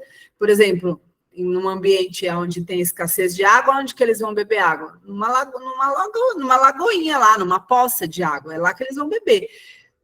Então, é essa a preferência deles. Água corrente eles gostam, mas infelizmente a gente nem sempre tem isso à disposição. E a fonte não é água fresca corrente, a fonte está lá circulando, mas eles sabem que não é uma água fresca corrente, né? Por isso que já é comprovado que não faz muita diferença. Tem gato que tem preferência, por exemplo, a minha da minha casa, ela gosta da fontezinha, eu percebo que ela vai mais na fonte do que no pote, mas na maioria das vezes, para eles, é tudo igual. Certo, obrigada, doutora. E aí, o que o Pilar fala também? Tem uma rotina previsível para esse gato. E a rotina previsível, quando a gente fala, envolve festas em casa, envolve a faxineira que vai uma vez por semana com o aspirador de pó lá fazendo barulho, envolve aquele aspirador de pó moderninho que fica andando pela casa, correndo atrás do gato. Né? Tanto o gato pode gostar e ver aquilo como um brinquedo, como ele pode se assustar e ficar desesperado com o negócio andando pela casa. Então, a gente tem que prestar atenção no gato que a gente tem em casa, né? E aí você vai falar, mas então eu não posso dar festa na minha casa? Se você tem um gato que você tem síndrome de Pandora recorrente, você associa com visita, infelizmente não. É como se você tivesse um filho autista que não pode ter barulho porque ele vai se estressar, entrar em crise, enfim, é mais ou menos isso, gente. É uma doença que a gente tem que preservar. Senso olfativo, que é o quinto pilar. Cuidado com cheiros fortes, né? Então, sempre orientar as pessoas, às vezes as pessoas adoram aromatizante, mesmo no banheiro, aí coloca lá no banheiro o aromatizante, aquela areia que já vem com cheirinho, ou seja, o gato é tudo, né? O gato é um ser muito delicado para o olfato, os cheiros incomodam, até mesmo o Feliway, né? Lembre-se de que o Feliway ele não é um milagroso, ele tem a sua indicação, mas sozinho ele não é milagroso, e ele tem um cheiro bem forte, quem já usou sabe que ele tem um cheiro bem forte, ou seja, não é para borrifar perto do gato, a gente tem que usar uns 20, 30, 40 minutos antes, depois colocar o gato no ambiente. Então, cuidado com o cheiro, isso é um pilar, tá? E aí, quando essa crise fica recorrente, que o proprietário te procura, né, a gente tem que perguntar, o que está acontecendo na sua família humana? Às vezes a gente tem que entrar realmente nessa parte, né, invadir a privacidade deles. E aí, às vezes, a gente fala que vivem brigando, às vezes não é briga, né? Às vezes é um pai e uma mãe que chama mais a atenção do filho e o gato já se sente mais acuado pelo tom de voz, às vezes a família vive brigando, ou às vezes a família vive festejando. Qualquer alteração de rotina para esses gatos significa muito para eles, tá? Ou às vezes ele tem um outro gato que enche o saco dele o dia inteiro. Também isso já é prejudicial, já é o suficiente, né? Passeios, mudanças, cuidado também, porque às vezes pode ser o start, né? Então a pessoa, tem uma casa no campo, a cada 15 dias leva o meu gato. Pergunta, ele gosta, né? Tem gente que vai falar, ele adora, doutora. Ele já percebe que a gente está arrumando as coisas, ele já entra dentro da mala, chega lá, ele fica feliz da vida. Outros vão falar, não, é aterrorizante. Então, para esse gato que é aterrorizante sair de casa, pense numa outra possibilidade. Ao invés de levar o gato para lá, pense em alguém para cuidar desse gato em casa, né? Ou aquele gato que vive entediado, sem interação, que é aquela história que a gente fala, a gente pega o gato para fazer companhia para a gente, mas a gente mesmo não faz companhia para o gato, né? E eles procuram a gente literalmente por isso. Gatos com dificuldade de urinar, quando urinam com sangue, vai na caixa várias vezes, ou está fazendo xixi fora do lugar. Recebeu um gato assim, lembre-se daquele gráfico inicial. 57% dos gatos são cistite idiopática e infecção é a minoria. Lembre-se disso, para não errar aí no diagnóstico feio. E aí, para a gente fazer o diagnóstico diferencial, porque como é que eu fecho o diagnóstico de síndrome de Pandora? Eliminando todas as outras doenças, tá? Então, síndrome de Pandora não tem exame, nada. A partir do momento que eu eliminei todas as outras doenças, ou seja, trauma, má formação, pólipos, tumores, bactérias, cálculos, não encontrei nada. Então, esse gato tem síndrome de Pandora, tá? E a gente vai suspeitar na anamnese, tá? Eu ia falar alguma coisa aqui, deixa eu... tá. E lembre-se que coisas comuns são comuns, né? Então, por exemplo, má formação é comum? Não tanto. Má formação pode dar, por exemplo, alteração em um gato de 3 anos de idade? Não. Se ele nasceu com uma má formação, ele vai ter sintoma desde novinho. Então, a gente vai direcionando o nosso diagnóstico, né? É comum ter um tumor, por exemplo, num gato jovem? Não, existe, mas não é tão comum. Então, pela idade, pelo histórico, a gente já vai pensando nas possibilidades do que está acontecendo com esse gato. Aí aqui, ó, esse trabalho mostra o que é a síndrome de Pandora, tá vendo? A exclusão de tudo, tá? Aqui, ó. Urolitíase, obstrução uretral, iatrogênico, né? Às vezes até na sondagem mesmo, ou trauma, infecção de trato urinário, neoplasias, a gente tem que excluir tudo, e aí uma vez que você excluiu tudo, aí a gente fecha a síndrome de Pandora, tá? Então, um exemplo diagnóstico. Pegou o gato com dificuldade de urinar, primeira coisa, raio-x, tá? Raio-x, ultrassom, raio-x é até mais importante do que o ultrassom, se tiver que escolher entre um e outro, porque o ultrassom ele não pega essa região da uretra aqui, ó, peniana, que é onde entra aqui no coxal. O ultrassom não chega aqui, o raio-x chega. Então, a gente precisa de um raio-x, não dá para ficar sem raio-x, porque às vezes você faz ultrassom, você não vê nada na bexiga, só que o cálculo está parado mais lá embaixo, onde o ultrassom não chega. Às vezes a gente tem plug, tá vendo esse pênis aqui, ó, com esse sedimento? Isso é plug, é matéria orgânica que vai sedimentando, vai criando essa massinha, o que para uma gata fêmea seria insignificante, porque isso passa pela uretra e sai com xixi. O gato, por ter uma uretra minúscula, de milímetros, vai obstruir por conta disso, tá? O ultrassom direciona a gente como? Vai ver uma bexiga mais espessada, mais inflamada, né? Aqui, ó, esse ultrassom mostra aqui, esse amarelo mostra aqui pra gente bastante sedimento, tá vendo? Esse sedimento aqui, se for um gato, ele tá pronto para obstruir. Tem que pôr esse gato no soro para diluir essa urina urgentemente, né? Então, o ultrassom vai direcionar a gente para entender o que está acontecendo também. Cultura e antibiograma. Preciso fazer para todos os gatos? O certo, sim, mas se a pessoa tiver restrição financeira, a gente vai lembrar daquelas possibilidades. Se eu tenho um gato com uma densidade urinária 1,50, muito pouca possibilidade desse gato ter bactéria ali. Bactéria não vai viver numa densidade urinária dessa, tá? Não permite a reprodução da bactéria ali. Então, se você pegar um gato com uma densidade de 1,50, muito provavelmente ele não tem infecção, a não ser que ele já tenha sido manejado, sondado, aí é outra história, mas se for um gato que nunca foi manejado nesse sentido, e a pessoa não tiver recurso financeiro para fazer uma cultura, talvez é uma etapa que você possa pular, né? O exame de urina também mostra para a gente se tem indício de infecção ou não, aqui pelos leucócitos, né? Quando tem infecção, a gente vai ter leucócito aqui bem alto. Se não tem leucócito, talvez não seja uma infecção, então a gente vai direcionando o nosso diagnóstico, tá? Hemácia, aqui não tem, mas às vezes vem sangue, né? E às vezes o gato nem tem sintoma, e tem sangue, ou foi da coleta, ou é porque ele tem essa inflamação crônica, né? Ou às vezes é do rim, que vem lá de cima.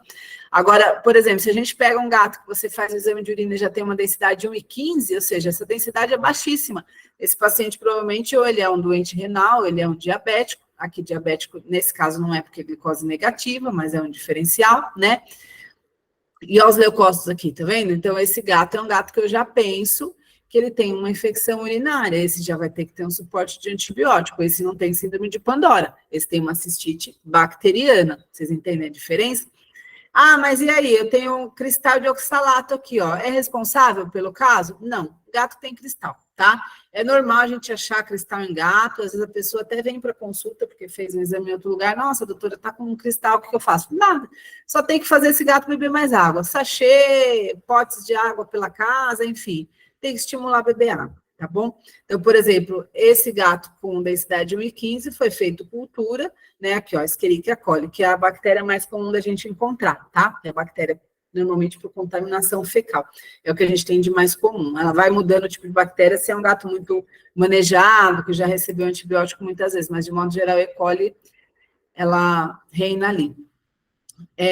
Aqui é um caso clínico, por exemplo, da Ravena, uma gatinha idosa, 13 anos, e ela tinha cistites recidivantes, e a família tem muitos gatos, né? Quem passou por aqui, não sei se tem alguém aí que passou por aqui e conheceu a Ágata, que morou aqui 6 meses, porque a mulher não vinha mais buscar ela, é da família da Ágata. Ou seja, essa pessoa, ela trabalha muito, sai cedo, volta de noite, não tem tempo de prestar atenção nos gatos, é uma casa multicat, e essa Ravena vivia com cistite recidivante. No primeiro momento, quando eu atendi ela, eu achei que pudesse ser um caso de síndrome de Pandora. Mesmo assim, 13 anos, fizemos cultura, não tinha bactéria, falei, vamos manter com analgésico. Por um determinado momento segurou, depois ela de novo começou com sintoma. E aí, então preste atenção nisso, quando o animal não tem resposta à analgesia, ou está numa crise muito prolongada, que é síndrome de Pandora do jeito que vem, ele pode ter várias crises, mas assim, ele não vai ficar um mês em crise. Suspeite de outras coisas, né? Então, esse gato, a gente acabou fazendo uma cistoscopia, tá? Confesso para vocês que foi a primeira que nós fizemos aqui na clínica, não tive boa experiência, porque assim, quase que não veio material, e aí vocês imaginam, vocês anestesiam um gato, a pessoa gasta aí quase R$4.000 para fazer um procedimento desse, e vem tão pouco material que quase que não dá para se fazer um diagnóstico. Então, assim, lembre-se que quando vocês forem sugerir uma cistoscopia, precisa avisar a pessoa, olha, a uretra do gato, ela é muito pequena, a câmera que vai entrar, ela é minúscula, e muitas vezes a gente não vai conseguir visualizar tudo o que a gente quer, ou coletar material suficiente que a gente deseja, né? Aqui, graças a Deus, a gente ainda conseguiu um diagnóstico, mas foi por pouco, assim, que não ia conseguir, porque, assim, sangrava, a câmera não conseguia ver o que estava acontecendo lá dentro, não conseguia enxergar o material que estava coletando, então, a cistoscopia, acho que a gente ainda precisa de muito para começar a fazer na rotina, mas existe esse recurso, tá? E no caso dessa gata em especial, ó, ela teve aqui, num primeiro momento, um diagnóstico de cistite linfoplasmocítica. Quer ver? Ah, tá, cistite linfoplasmocítica, mas eu lembro, eu não sei se eles reanalisaram o material e aí veio suspeita de atipia, pode ser que ela tinha um câncer, tá? Mas se vocês verem, olha que desagradável aqui o comentário, ó, recomenda-se, se possível, aplicável, realização de nova biópsia. Ou seja, é super desagradável a gente submeter o animal a tudo isso e vir um diagnóstico desse, né? Então, tem que avisar bem o proprietário da limitação do exame. Nesse caso, eu, por falta de experiência, não avisei, né? Essa mesma gata, a gente chegou a fazer citologia de urina, aí também veio com um processo inflamatório, cistite, enfim. Não chegou a fechar diagnóstico, mas eu me lembro que acho que de uma das análises veio lá com célula típica, que então a gente entendeu que podia ser neoplásico. E acabou eutanasiando essa gata, porque nada resolvia para ela, infelizmente. A gente não conseguia controlar com nada. E às vezes a gente já tem os casos mais evidentes. Aqui, por exemplo, é um carcinoma de bexiga. Nós abrimos a bexiga para fazer biópsia, né? Então, nesse caso, o diagnóstico foi mais efetivo do que fazer por cistoscopia. E olha as formações aqui, tá vendo? Isso tudo é carcinoma. A gente fechou o diagnóstico com biópsia. E aí, quando a gente fala de tratamento, internação em casa, o que muda? Na internação é fácil, né, gente? Faz injetável. Analgésico opioide forte, dipirona, você tira da crise rapidinho, se for síndrome de Pandora somente. Esse animal vai ficar na internação, aí você fala, mas a internação é estressora? É estressora, mas às vezes ele está num ambiente tão estressor na casa dele que a internação é mais confortável. Claro, uma internação adaptada, né? para isso.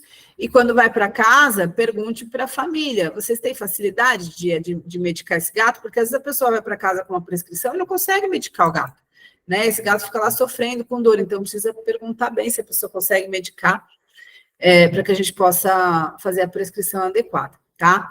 Normalmente, o gato que entrou na internação com síndrome de Pandora, em 48, 72 horas, ele está zerado. Passou desse período, a gente percebeu que ele não está bem, investigue, né? Pode ser que tenha cálculo ali, pode ser que tenha uma infecção urinária. Então, o que eu faço aqui? Quando eu interno um gato desse, eu já coloco todos os exames no orçamento, é muito importante isso. E a gente já avisa a pessoa, olha, eu tenho o termo aqui, ó. Esse paciente, ele pode evoluir de algumas formas. Então, ele pode evoluir muito bem, e talvez amanhã, ou daqui 48 horas, ele já esteja urinando normal e vai embora. Ele pode não conseguir urinar ainda, a gente às vezes tem que sondar. Posso não conseguir sondar, e às vezes tem que partir até para a penectomia, em último recurso. Ou posso conseguir sondar e depois tirar a sonda, depois ele obstruir de novo, depois eu tiro a sonda, depois ele obstrui de novo. Ou seja, a pessoa tem que estar ciente da progressão do problema. Porque se vocês não avisarem, esse gato não evolui bem, vai ficar uma situação muito desagradável. Então, a gente tem que informar para a pessoa as etapas que podem acontecer, que é aquilo que o Rafa falou no início, né? O gatinho dele não viveu, mas a gente conseguiu estadiar e mostrar para ele tudo que ele ia passar, entendeu? Então, uma coisa é ele receber uma informação, olha, Rafa, é uma situação difícil, delicada, seu gato é cardiopata, doente renal, tem um cálculo, né? Vamos tentar, a gente tem isso de recurso, mas talvez a gente não consiga. Como não conseguiu, ele estava ciente disso. Agora, outra coisa é falar, não, Rafa, vamos fazer um bypass que vai dar tudo certo. Vocês entendem que é diferente? Então, precisa explicar passo a passo a evolução e as possibilidades. Quando tudo é explicado, não tem processo, né? Hoje vocês morrem de medo de processo, o processo vem porque as coisas não são muito esclarecidas. E quando interna esse gato? Se é uma fêmea que ela veio só com dor e vocês palpam, a bexiga está vazia, provavelmente a fêmea não vai obstruir, é mais difícil. Até dá para a gente fazer medicação de dor, tudo, mandar para casa, com orientação de medicar em casa. Se é um macho, cuidado, porque macho obstrui. Então, palpa a bexiga. Bexiga está vazia? Não está obstruída, ele só está com dor. Ele está indo na caixa toda hora porque ele está com dor, mas ele não está obstruído. Bexiga está cheia, ele está obstruído. E aí a obstrução é por quê? Pode ser só por dor, pode ser por cálculo. Aí esse gato precisa internar para investigar, tá? Vai passar os dias, eles vão começar a ficar prostrados, com falta de apetite, por dor, então a gente não quer que chegue nesse ponto. Tem gato que chega para a gente, às vezes, no estado lastimável. Aqui, realmente, eu não pego muito, né? Graças a Deus, meu público é um público bom, mas o pessoal que trabalha mais em periferia, né? Eu sei que lá na Anclivepa chega gato obstruído praticamente que morto já, né? Que o pessoal não se atenta, quando chega na clínica já não tem mais muito o que fazer. Cuidado com sondagem, às vezes a gente pega o paciente já tão manipulado que, olha o edema desse pênis, esse gato não vai urinar nunca, né? Então, esse gato, por exemplo, a gente não conseguia nem sondar mais, de tão manipulado que ele já foi, esse gato teve que fazer PENEC, tá? Às vezes vem muito sedimento, então, assim, precisa lembrar que tem esses sedimentos aqui na pontinha do pênis, cede esse gato, né?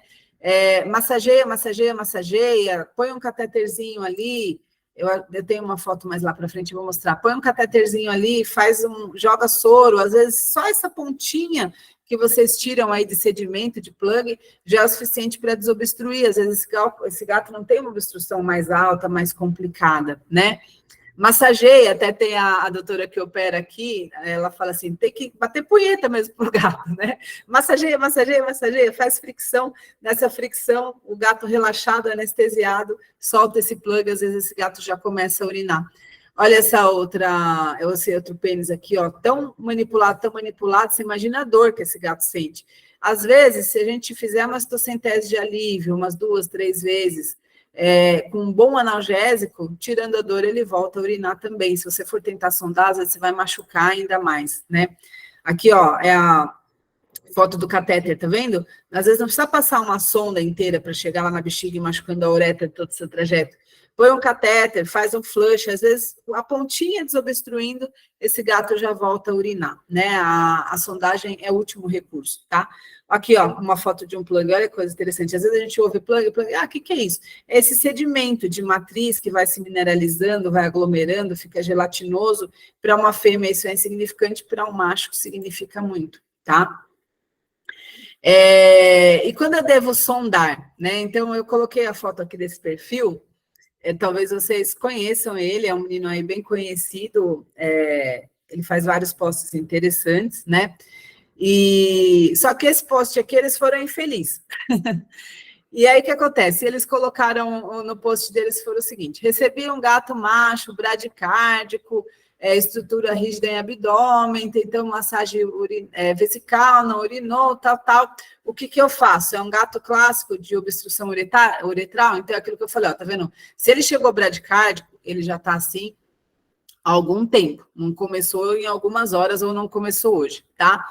Estrutura rígida, então significa que ele está realmente obstruído, tem uma bexiga cheia ali dentro. Esse gato, você pode tentar fazer massagem vesical? Nunca, jamais, porque tem risco de romper. Eu acho engraçado que o pessoal tem medo de fazer cistocentese com risco de romper, mas não tem medo de fazer massagem. Inclusive, nesse post, a menina falava, eu não faria uma cistocentese, é porque eu tenho medo de romper, né? Massagem rompe também, gente, né? E a ruptura faz parte. A gente tem que avisar a pessoa. Ó, é um risco. Se romper, é cirúrgico. Então, o proprietário tem que estar ciente que tem esse risco, tá? E aí, eles perguntam, algo de novo na rotina desse gato? Aí eles colocam, nada demais, somente a adoção de um gato novo. Ou seja, como nada demais? Está aqui, ó, o diagnóstico do gato está aqui, síndrome de Pandora, né? Eles adotaram um gatinho novo e esse gato obstruiu. Ou seja, esse gato é para ser sondado? Não é para ser sondado. Esse gato tem que fazer cistocentese de alívio e aí depois, com muita analgesia, talvez ele volte a urinar, né? E aí aqui eles indicam a sondagem uretral. Aí eu fui me meter lá, né? Nossa Senhora, me massacraram. Onde já se viu, um gato que está obstruído não vai sondar. Infelizmente, as pessoas não têm o conhecimento de saber que, às vezes, o gato desobstrui só com analgésico, e desobstrui mesmo, gente, só com analgésico. Acreditem nisso, tem um trabalho mais lá na frente que eu vou mostrar, tá? Então, e falando aqui do risco da ruptura, tem até um exemplo que eu sempre uso, eu não sei se vocês conhecem o professor Leon de Odonto.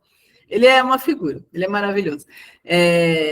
Eu não me lembro o nome da clínica dele, mas se vocês colocarem Leon de Odonto, vai aparecer. E aí ele fala, eu já fiz um curso com ele, ele fala assim, eu pego uma boca muito podre, aquela boca que a pessoa não cuidou da boca do cachorro por 15 anos. Aí, de uma hora para outra, resolveu, né, cuidar da boca do cachorro. Esse cachorro chega para a gente já com osteomielite, por conta da infecção dentária já evoluída e tal. Então, avise, olha, o seu cachorro vai perder provavelmente todos os dentes. Mas não dá para preservar. E ele brinca, não, cuidou do dente 15 anos, agora quer que eu preserve algum dente. Mas o fato é, nessa tentativa de extrair os dentes, essa mandíbula pode fraturar. Ou seja, avise, pode fraturar. Porque se fraturar, a pessoa vai falar assim, nossa, olha, o doutor é experiente mesmo, hein? Ele avisou que podia fraturar. Vocês veem que é diferente do que vocês chegarem lá, olha, desculpa, eu tentei extrair o dente e fraturou. Olha a diferença, entendeu? Os dois fraturou, mas a abordagem é diferente. E a mesma coisa acontece com as cistites. Quando a gente vai manejar, a gente pode romper a uretra, a gente pode fazer realmente ruptura de bexiga, tudo a pessoa tem que estar avisada da evolução, tá? Ó, esse trabalho aqui, de 2010, mas assim, para mim, ele é maravilhoso, tá? Ó, aqui, ó, bofetando de novo. Ele é maravilhoso. Esse gato, o que eles fizeram? Lá nos Estados Unidos, né, vocês já devem ter ouvido falar, que lá tudo é muito caro, tudo é muito difícil. Então, assim, para você internar um paciente lá, não é como aqui. Dá para você fazer cultura? Não dá. Então, vamos tentar sem, vamos tentar usar um antibiótico. Lá não é assim. Lá, ou você deixa, sei lá, um exemplo, né, $1.000 para esse gato ficar na internação, ou eutanásia. Ah, mas o que vocês vão fazer com meus $1.000? O que for preciso, né? Não, ninguém vai ficar dando satisfação o que vai ser feito. Ah, e acabou os $1.000. Mais 1.000 se precisar, né? Então, por conta disso, fica mais difícil o tratamento desses gatos e muitos são eutanasiados. Eles pegaram esses gatos que seriam eutanasiados por falta de recurso e fizeram esse teste, colocaram numa internação adequada, com ambiente adequado, muita analgesia, e o que eles perceberam?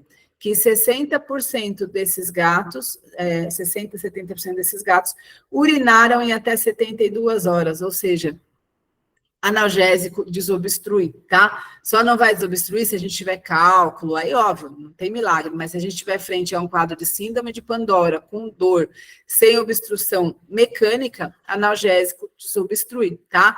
Então, aqueles fizeram associação da Cepram, buprenorfina, que na época a gente não tinha aqui no Brasil, agora chegou, graças a Deus, né? E desmedeto, tá? Cistocentese de alívio, né? E aí, e fluido para diluir bem essa urina. E esses gatos em 72 horas urinaram. E aí, qual foi a conclusão desse trabalho? 11 de 15 gatos, olha que legal, 11 de 15 gatos voltaram a urinar, né? Teve um que fez uroabdômen, acabou morrendo pela cistocentese, acredito, né? Ou pelo processo inflamatório agudo. E aí, qual que é a conclusão? Eles colocaram como conclusão que é uma alternativa à eutanásia, tá? E tem gente que se apega nisso. Não faz muito tempo eu vi um veterinário fazendo um comentário sobre esse trabalho no Instagram e falando exatamente isso. É uma alternativa à eutanásia. Não, gente, não é uma alternativa à eutanásia. É a primeira abordagem. O trabalho saiu com essa conclusão porque esses gatos seriam eutanasiados, mas a gente precisa interpretar. É a primeira abordagem, então a gente só vai depois sondar, só vai fazer PENEC, só vai fazer qualquer outra coisa se não der certo esse primeiro protocolo, porque a gente sabe que funciona, tá? E óbvio que no meio do caminho vocês vão fazer a investigação, raio-x, ultrassom, tem um cálculo lá, esquece, não é síndrome de Pandora. Quando a gente fala disso daqui, a gente está falando de síndrome de Pandora, tá? E quando a gente fala em um ambiente tranquilo na internação, tem que ser um ambiente tranquilo mesmo, né? Não adianta ser com um cachorro do lado. Ah, mas minha internação só tem gato. Um gato olhando para a cara do outro aqui, ó, também está errado, né? Tem que ser um ambiente tranquilo. Não precisa ser tão chique como esse, aqui é o For Cats, mas tem que ser um ambiente tranquilinho, sossegado, onde esse gato se sinta amparado, né?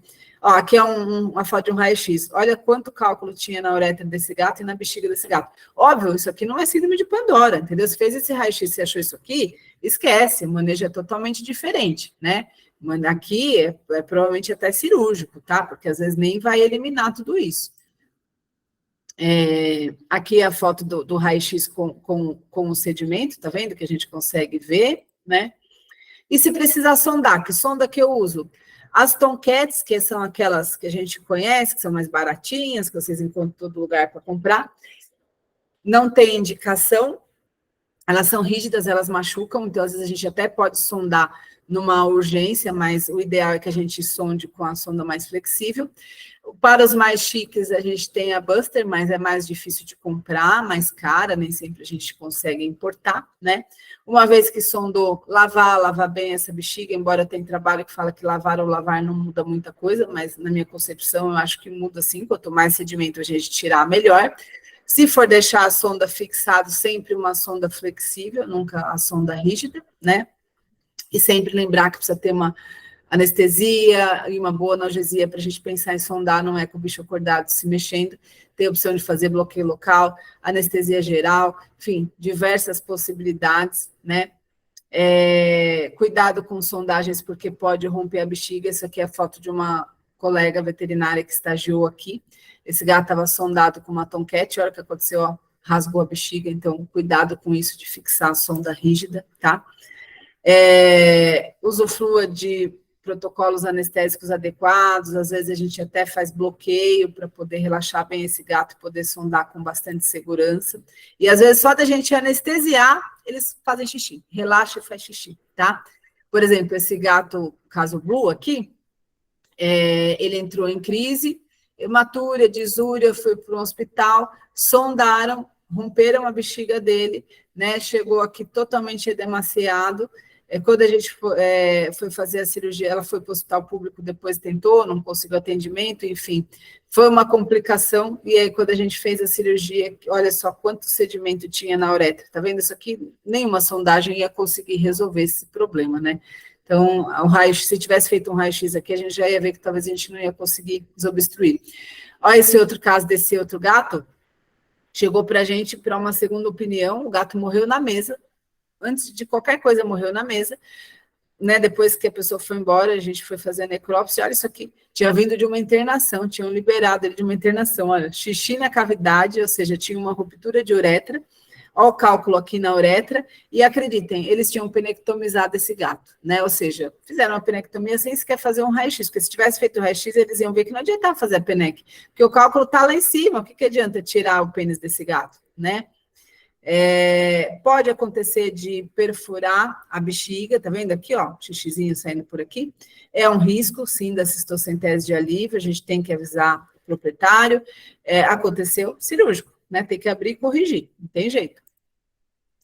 E nosso objetivo é isso, né? Que essa urina saia disso para isso, tá? E esses gatos síndrome de Pandora, realmente, eles vêm fazendo muita hematúria, com muito processo inflamatório, né? Hidratar bastante esses gatos, cuidado para não, quando a gente fala hidratar, não é afogar, né? Tem cálculo para isso, mas muita hidratação, porque com isso a gente dilui a urina e eles fazem mais xixi, né? E obstrui menos. Cuidado com potássio, o gato obstruído, de modo geral, eles têm o potássio mais elevado, mas quando eles começam a urinar, esse potássio despenca, né? Então, lembre-se de monitorar e fazer a reposição. Dor é o essencial para a síndrome de Pandora, esses gatos têm muita dor. A gente tem essa escala aqui que vocês podem até baixar o aplicativo no celular de vocês, é muito legal para quem não conhece, é a escala de dor da Grimace. Pelo formato do nariz, focinho, orelha, olho, a gente consegue saber se esse gato está com dor ou não. E aí, quando voltar para casa, lembrar, né, que não adianta você fazer tudo isso na clínica e o gato voltar para o mesmo ambiente dele, né? E voltando para casa, pergunte para a família, qual é a sua disponibilidade, sua facilidade de administrar medicamento? Ah, não consigo dar comprimido de jeito nenhum? Não adianta prescrever, né, gente? Então, às vezes é mais fácil você ensinar a fazer uma aplicação, põe um catéterzinho aqui, ó, fornece medicação injetável. Enfim, a gente tem que entender a disponibilidade e a facilidade de cada família para fazer a medicação. Às vezes a gente já põe um catéterzinho para a pessoa fazer o soro subcutâneo também, né? Dieta úmida, né? Tem trabalho que mostra que pacientes que comem dieta úmida recidivam 11% das crises, enquanto que dieta seca quase 40%, porque diminui a densidade urinária, aumenta, né? Para pacientes com dieta seca, tá? Lembrando que o gato, ele ingeria água caçando, né? Então, um roedor, por exemplo, é como se fosse um sachê, tem 60%, 70% de água, enquanto que a ração seca tem só 10%, e é por isso que a ração seca é responsável pela densidade urinária alta e, por consequentemente, vem as crises, né? Porque essa urina fica muito concentrada, muito ácida, machuca a parede da bexiga, né?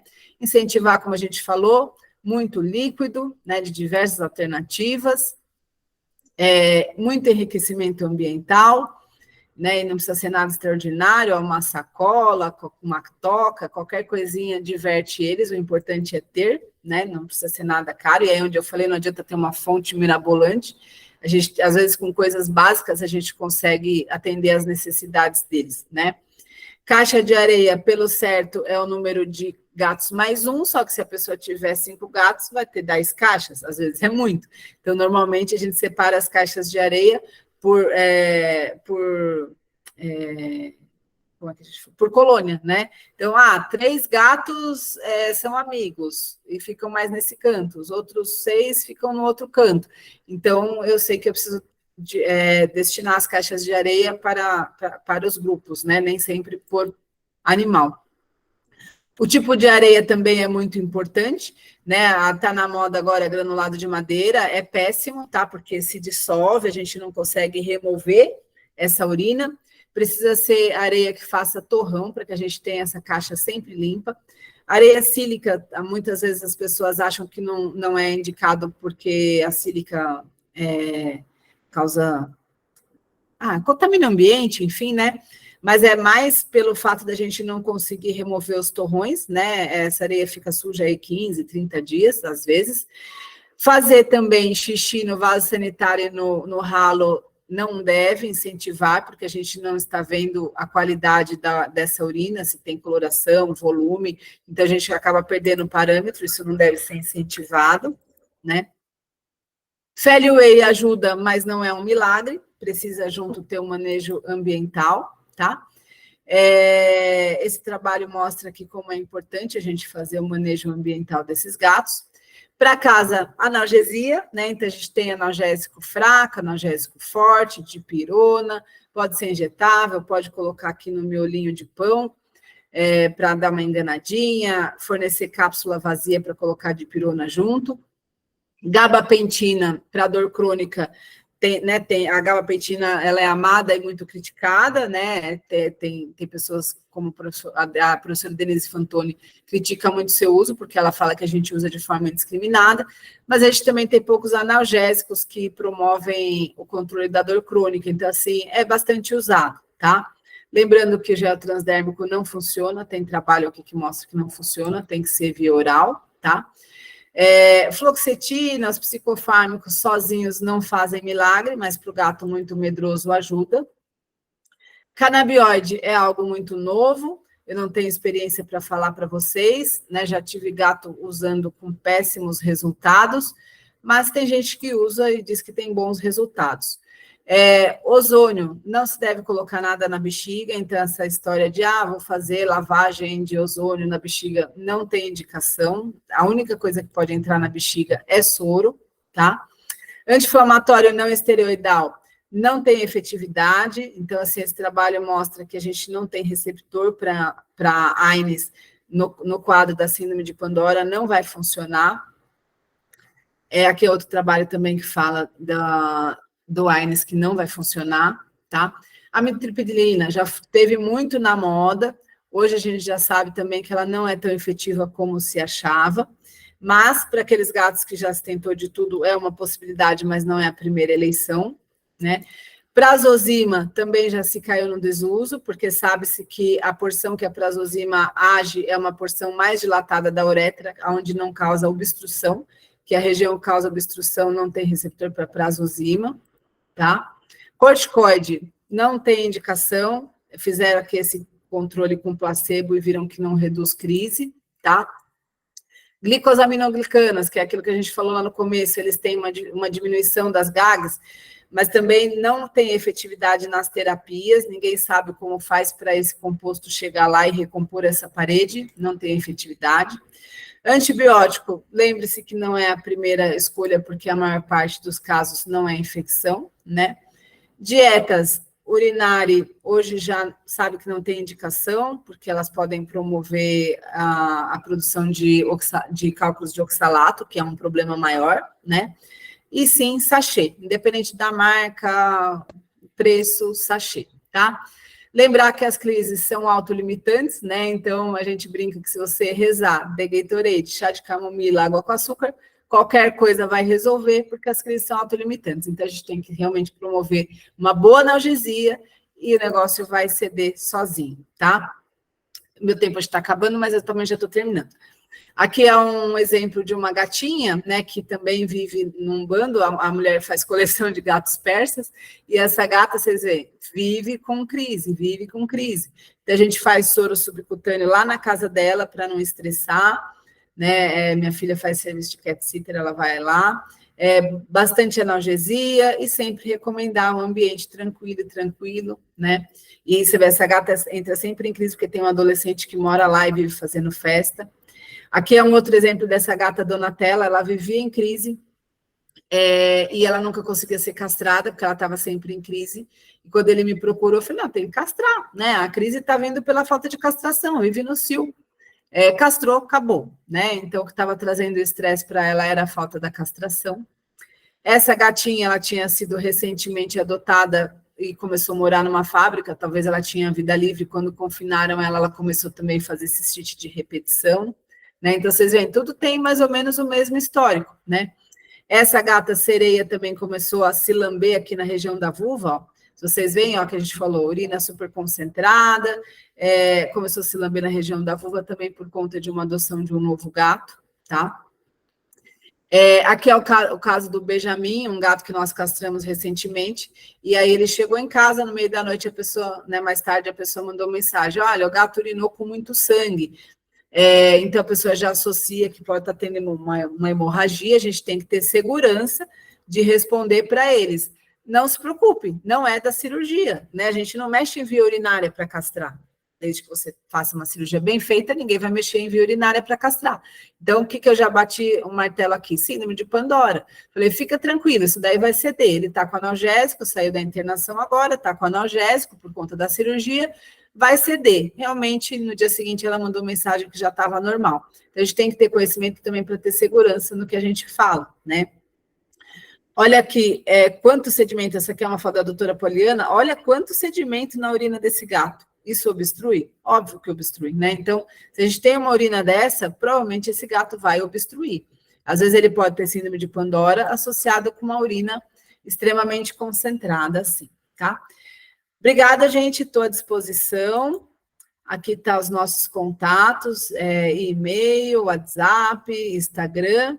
A Chicória está esperando aqui para morder vocês, que ela morde todo mundo. Estou à disposição de vocês.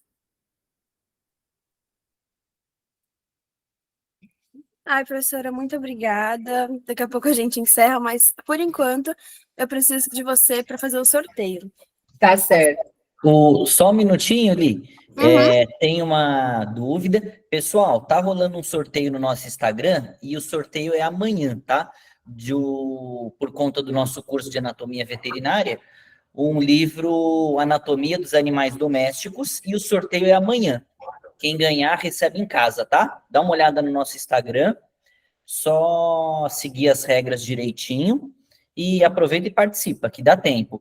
Pessoal, pegue os contatos da doutora, caso você participe de algum grupo de estudo na faculdade, GFEL, a doutora ela é super acessível para ministrar palestra, cursos, tá? Foi sensacional a palestra da doutora, então aí pegue os contatos dela, ela é facinho, muito acessível, e a doutora está super aberta aí para colaborar um pouquinho aí com o seu grupo de estudo. Ela é facinho, hein? Você não me compromete, hein? Com certeza. Pessoal, as perguntas dá tempo da gente fazer 3, pessoal. E não sumam, porque a gente vai fazer o sorteio, tá bom? Precisa estar ao vivo para ganhar. 3 perguntinhas. Qual foi a primeira? Apareceu a primeira aqui no chat, que é da Ana Carolina. É possível ter a bacteriana e a idiopática? Então, se tiver bacteriana, já não é mais idiopático, tá? Idiopático é quando a gente afasta todas as possibilidades. Se você identificou bactéria, não é idiopático. Idiopático já ouviram aquele termo? Idiopático é quando o idiota do veterinário não descobre a causa. É mais ou menos isso. Quando você não acha a causa, aí você classifica como idiopático. Débora, a senhora está levantando a mão. Se quiser abrir seu chat, fica à vontade, tá? Ou se quiser mandar aqui no chat também. Seu microfone está liberado para perguntas. Tem a Melissa também. Débora, quer fazer alguma pergunta ou levanta a mão sem querer? Lê a pergunta da Melissa, tá, por favor? Claro, gostaria de saber se uma vez com síndrome de Pandora sempre terá. Então, normalmente o paciente que tem síndrome de Pandora, se você não resolver o manejo em casa, ele vai ter crise recorrente, sim, tá? Essas crises podem acontecer anualmente, semestralmente, trimestralmente, é muito individual de cada paciente. Conforme o paciente vai ficando mais velho, talvez ele tende a ir se acostumando mais com o ambiente, fica menos reativo e essas crises às vezes vão cedendo. Mas o paciente jovem é muito comum isso ser bem recorrente. Então, quando a gente atende a primeira vez, a gente avisa, isso pode repetir várias vezes. Avisa, porque senão a pessoa vai achar que você não resolveu o problema, entendeu? Então, você mostrando para eles que isso é recorrente, eles vão entender. E é importante eles saberem que é recorrente para eles resolverem o problema em casa, o que está causando isso, né?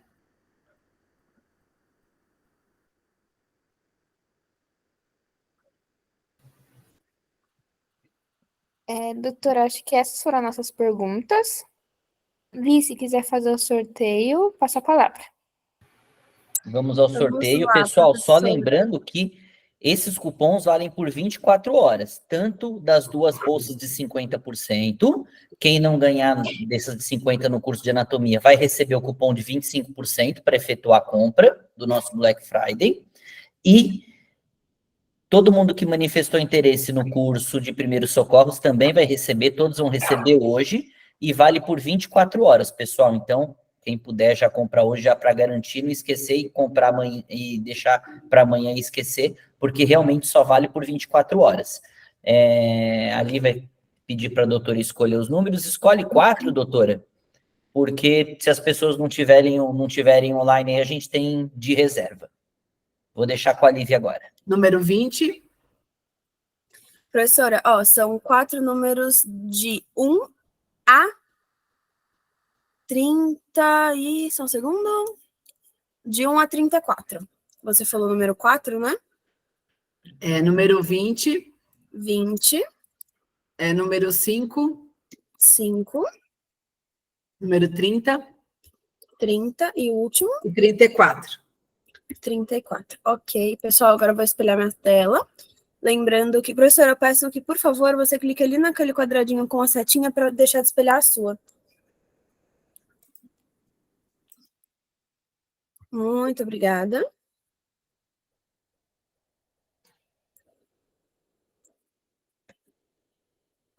Pessoal, lembrando que eu vou separar aqui, os 2 primeiros números são os ganhadores de fato, os 2 segundos são caso um dos 2 primeiros ou 2 dos primeiros não estejam online. Então, vamos lá, número 20.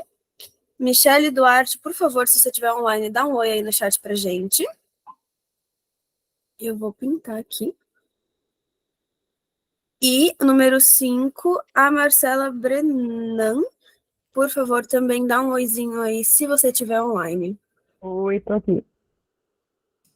Tá todo Qual mundo que é aí, que gente? respondeu, pessoal? Pode ser um aí no chat. É a Marcela que respondeu, a outra não está presente. Então, vamos lá, número 30, Sabrina Barbosa, tá online? Dá um oi pra gente. Oi. Então, as ganhadoras foram a Marcela, número 05, e a Sabrina, número 30. A gente vai entrar em contato e manda certinho no WhatsApp, galera. Vou parar de espelhar aqui. Parabéns aos ganhadores. A Tá vai encerrar com vocês. Oi, pessoal, boa noite. Muito obrigada pela presença de todos. Não deixe de nos seguir no nosso Instagram, tá? É Enjoy Cursos. A gente faz diversos sorteios e por lá que você fica sabendo de todas as nossas informações. Toda vez que a gente lança curso, às vezes rola desconto, a gente também lança lá. A gente pergunta quais cursos vocês gostariam de saber. Então, fica ligadinho no nosso Instagram, tá bom? Qualquer dúvida, pode chamar a gente no WhatsApp que a gente retira essa dúvida e tenta te ajudar da melhor forma possível. Foi um prazer passar essa noite aqui com vocês, com a doutora Elisângela. Muito obrigada, doutora. Foi uma honra. Então, gente, também quem puder estagiar com a doutora, eu recomendo. Ela é demais, ensina muito. Então, muito Ai, meu obrigada a Deus, todo mundo. esse povo fala demais. Só tenho a agradecer tanto carinho. Obrigada.